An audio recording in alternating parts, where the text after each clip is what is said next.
Welcome to Hot Fix with Kay. Today we're talking about Tomorrowland. Tomorrowland was poised to be a box office smash. It has amazing actors, gorgeous visuals, and a phenomenal teaser trailer. Did I mention gorgeous visuals? There are tons of problems, but the relationships themselves left a path of destruction right through the characters' motivations. Case in point, we are supposed to believe that George Clooney's crush on a 10-year-old robot ruined his life and made for the even more awkward scene near the end when the robot admits to liking him in return as she is still 10 and he is an adult. It made her a sacrificial moment 10 seconds later. Wah wah.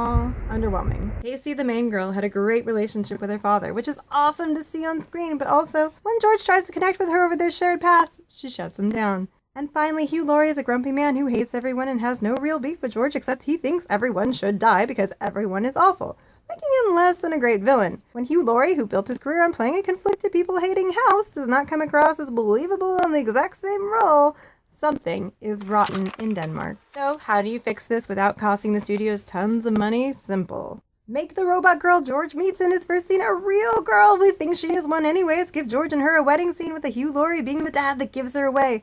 Pull it up and make it so they can't have kids, but it's okay because she makes a robot that looks like herself when she was a child and dreams up the vision of bringing people into Tomorrowland. George makes the world-ending machine which results in his wife's death, meaning for George leaving Tomorrowland is leaving where his wife and him were happy together.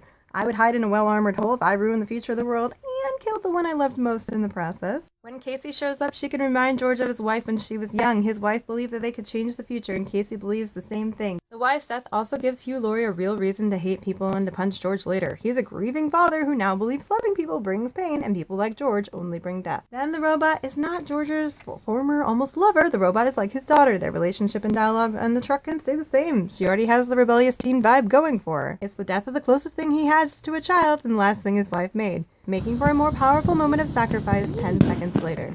And lastly, when the program is reborn at the end, it's in memory of his wife. Her dream lives on. People are coming back to Tomorrowland, and it becomes a place I want to come back to too. And that's Hot Fix with Kay.